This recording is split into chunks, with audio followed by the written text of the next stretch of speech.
오늘은 자존감 2부입니다.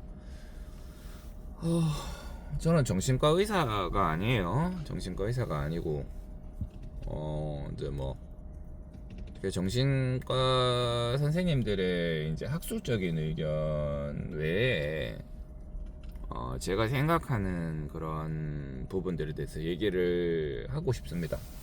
그러니까 이거는 막 그런 의견이다 정도로 들어두시면 될 건데요. 그렇지만 아마도 공감을 많이 하실 수 있는 내용이 아닐까 싶습니다. 왜냐하면 고민을 진짜 많이 하거든요. 골프나 운동도 운동선수로서 기능하는 플레이어가 있고, 코칭 선수로서의 기량은 뭐 그리 대단치 않았지만 티칭을 하는 기량이 되게 뛰어난 사람도 있는 것처럼, 또 실질적으로 질환을 겪거나 아니면 비슷한 상황에서 그 사람이 극복해 나가는 내용을 담는 거는 상당히 의미가 있어요. 그래서 그렇습니다. 제가 생각하는 자존감이라고 하는 거는요, 자기를 타인에게서 분리해내는 작업이에요. 타인을 자기에게서 분리해내는 작업이에요. 그러니까 나와 타인을 디커플링 시키는 작업이죠. 디커플링 시키는 작업이고, 그다음에 타인이 아예 존재하지 않는다면, 다른 사람이 아예 존재하지 않는다면 우리가 취할 수 있는 행동들이 우리가 가장 원천적인 상태에서, 근본적인 상태에서, 아무도 없는 무인도에서 내가 어떻게 행동을 하든 상관이 없으니까 그런 게 가장 이제 나다운 상태라고 볼 수가 있겠죠.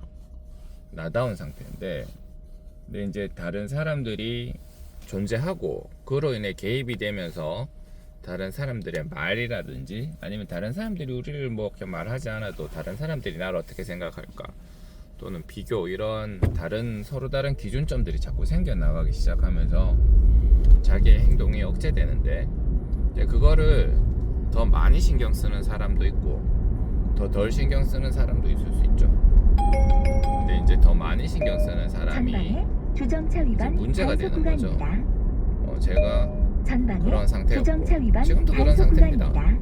지금도 그런 상태고, 그런 상태니까 이제 공황장애까지 겪었을 거예요. 아마도 그렇습니다. 그래서 타인을 자기로부터 디커플링 시키는 작업입니다.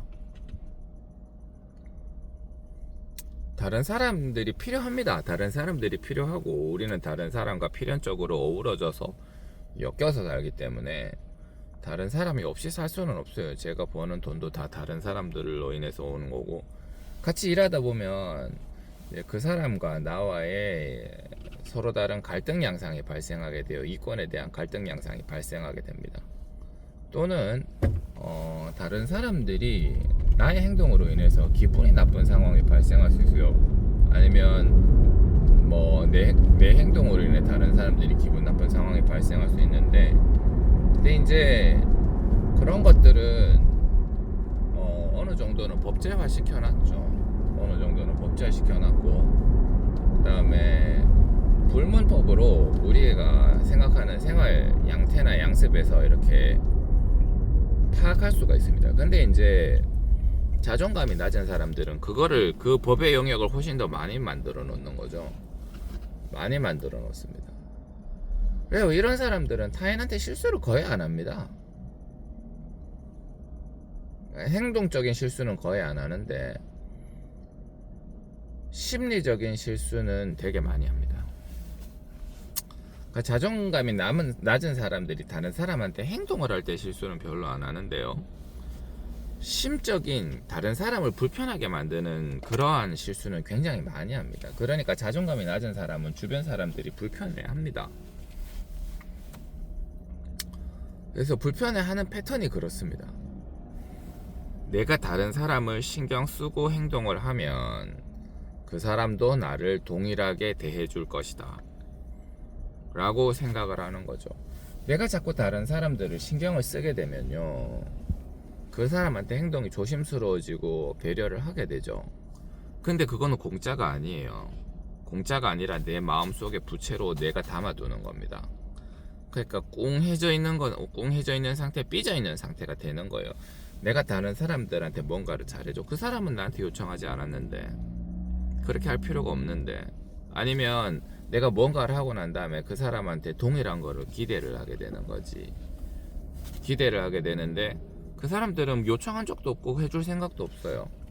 누구 생일이다 그러면 막 내가 막 엄청 칭찬해 줬는데, 그 사람이 생일이다 뭐 축하해 줬는데, 그 사람은 물론 뭐 내 생일이 되면 어느 정도로 다시 페이백을 하겠지만 그 사람이 그때 바쁠 수도 있고요. 그 다음에 내가 그렇게 눈에 띄지 않는 사람일 수도 있다는 거죠. 그럼 그 사람 모르고 지나가는 거죠. 내 생일 때 봐요, 엄청나게 인기 있는 사람이에요. 예를 들어 내가 엄청나게 인기 있는 사람이야. 그러면 생일 되게 벌써 막 이틀 3일 전부터 뭐 언제 생일인데 술 먹으러 가야지 뭐 해야지, 아니면 뭐 생일날 축하 말이 엄청나게 오는 거죠. 막 엄청나게 와. 그런데 저기 인기 없는 사람이 그 인기 있는 사람한테 엄청나게 축하를 해줬어. 자존감이 낮은 사람이. 그 다음에 이제 시간이 지나서 자존감이 낮은 사람의 생일이 돌아왔는데 엄청나게 인기 있던 사람이 그 사람한테 생일 축하를 해줄까요? 기억이 나서 해줄 수는 있겠지만 내가 지금 몇 명한테 생일 축하 받았는지 모르잖아.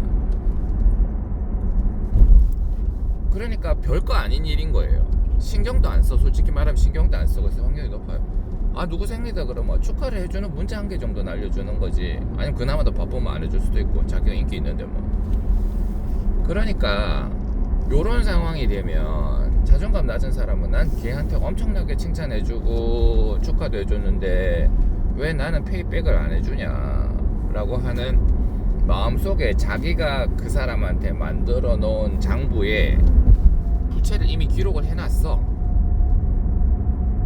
근데 그 사람은 줄 생각도 없는데 내가 했으니까, 그 사람이 요청한 것도 아니지만 하여튼 나는 해줬으니까 다시 돌려받겠다, 이런 생각이 들 수가 있죠. 그렇습니다.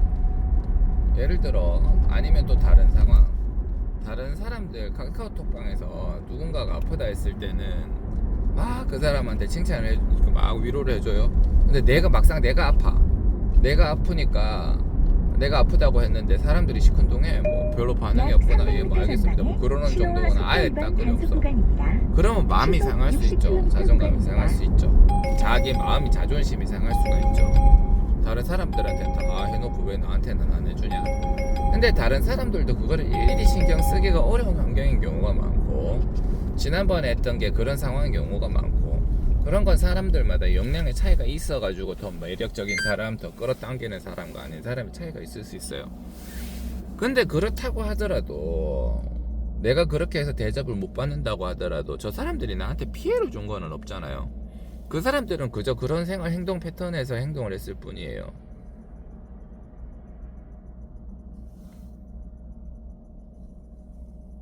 그러니까 우리는 원천적으로 그렇게 해줄 이유도 없지만 그렇게 했다고 해서 그거를 내가 요구할 권리도 없는 거예요. 근데 자존감 낮은 사람들은 사실은 인정욕구, 관심욕구가 되게 강해요. 관종이라고 봐도 되겠죠, 어느 정도는. 그러니까 그런 거를 요구를 알게 모르게 합니다. 그러다 보니 삐지죠. 삐지면 그 삐진 행동이 타인으로 하여금 느껴진다고. 이 사람이 삐졌네. 왜 삐졌는지는 잘 몰라. 하여튼 삐졌어. 왜? 몰라. 하여튼 삐졌어. 그러면 이제 속 좁은 새끼 뭐 이 정도가 되는 거죠. 그냥 그 상태가 계속 유지가 됩니다. 그러니까 자기도 모르게 다른 사람의 마음에 부채를 쌓아놓고 그 다음에 그 부채를 쌓아놓은 거에서 갚지 않는다고 스스로 삐져있는 상태가 자꾸 반복이 돼요. 그러니까 타인에게 실수를 많이 하는 게 돼요. 그래서 사람들이 그런 사람들을 좀 불편해하죠. 불편해하니까 더더욱 뭔가 행사가 있어도 더더욱 챙겨주기 싫게 되고 악순환이 반복되는 겁니다. 그게 반복되면서 자존감이 굉장히 떨어지는 거거든요. 이해가 되셨죠? 그렇습니다. 그래서 이러한 타인으로부터의 관심을 끊으셔야 됩니다. 타인으로부터의 관심을 반드시 끊으셔야 돼요. 디커플링 하셔야 됩니다. 그리고 이제 내가 그 사람한테 뭔가 잘해줄 필요가 없다는 사실을 빨리 깨달으셔야 돼요. 자기를 낮춘다. 우리는 유교 문화에서 자기를 낮추는 법을 많이 강요받았던 것 같은데 그거는 매우 좋지 않습니다. 아주 좋지 않아요. 매우 좋지 않다. 아주 좋지 않은 행동이 되겠습니다. 자기를 절대 낮추지 마세요. 그거는 잘못 가르친 거예요. 과거에 우리가 유교 문화에 사로잡혀 자기를 낮추는 법은 잘못 가르친 거예요. 관대하다, 관용이 있다 이런 거랑 자기를 낮추는 거랑은 틀린 겁니다. 누군가가 뭔가 부탁을 하거나 했을 때 뭐 들어줄 수 있다 이런 거는 요청을 했을 때 들어주는 것이지, 요청을 했을 때 그럼 해주지. 근데 자기 스스로 뭔가 요청하기도 전에 먼저 해주는 게 아니에요. 자기의 가치를 폄하하고 자기를 상처 입히는 행위다. 절대 자기를 낮추지 마세요. 마찬가지로 다른 사람도 자기를 낮추지 않을 거예요. 그러니까 나는 저번에 내가 알아서 해줬는데 저 사람이 알아서 해주기를 기대하시면 안 돼요. 자, 그게 문제가 됩니다. 그걸 기대하는 게 문제가 돼요. 기대하지 마라. 기대하지 말기 전에 대전제는 뭐다? 자기를 낮추지 마라. 상대방이 요청을 하면 고민을 해보고 그게 들어줄만 하거나 합당하면 해주는 거예요. 내가 먼저 왔어. 그럼 내가 좋은 자리에 앉아요. 먼저 왔는 이유가 뭔데? 내가 먼저 왔는데도 뒤늦게 올 사람 때문에 내가 미리 좋은 자리를 양보해 주라고? 그건 어리석은 행동이에요. 그런 식으로 해서 다른 사람의 관심을 끌어봤자 그 사람은 아주 잠깐만 예의치레로 고마워 그 정도 얘기를 하는 거고, 그 사람이 예를 들어 성숙한 인격이다 그러면 다음번에 자기가 한번 할애를 해주겠지. 다음번에 자기가 한번 그런 기회에 얘기를 해주겠지. 근데 그나마도 사실은 기대를 해서는 안 돼요. 내가 뭐 그쪽에서 해달라고 해서 한 것도 아니고 안 해준다고 삐질 일도 아니에요. 그러니까 그냥 안 해주는 게 낫습니다. 내가 그 사람한테 뭔가 부탁을 했는데 그 사람이 도와줬어. 그러면 내가 은혜를 갚아야 될 빚이 한계가 있죠. 그건 빚이 맞습니다. 그건 기회가 되면 갚아주는 게 맞아요. 당연한 거지만 그 사람이 나한테 그냥 이유 없이 잘해줬는데 내가 그걸 갚아야 될 이유는 하나도 없어요. 없다고. 그런 거는 하면 안 되죠. 그리고 우리한테 우리가 요청을 해서도 안 됩니다. 그러니까 이유 없이 남한테 잘해줄 필요가 없어요. 그게 다 자기의 가치를 떨어뜨리는 행동이에요. 그런 거 하지 마세요. 그런 거 하지 말고 동일한 걸 기대하지도 마라. 예, 이겁니다. 그리고 다른 사람과 나를 비교를 하는 거를 하면 안 돼요. 다른 사람과 나를 특정 순간에서 비교를 하는 작업을 하면 안 되는데 우리가 알게 모르게 비교를 많이 합니다. 그런 것들에 대해서 알게 모르게 비교를 많이 하고 뭐 어떻게 하려고? 너 들어올 거야 말 거야?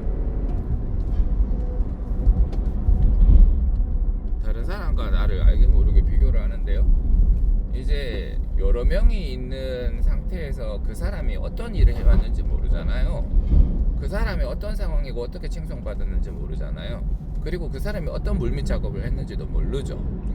그런데 그 사람은 뭐 칭송을 받고 아니면 뭔가 힘들다고 했을 때 위로를 받고 나는 뭔가 힘들다고 했을 때 위로를 못 받는 상황이다. 그러면 조금 기분이 안 좋을 수는 있는데요. 그렇지만 그런 것조차도 본인의 생각과 분리를 하셔야 됩니다. 우리의 삶과 본질적인 연관이 있지 않아요.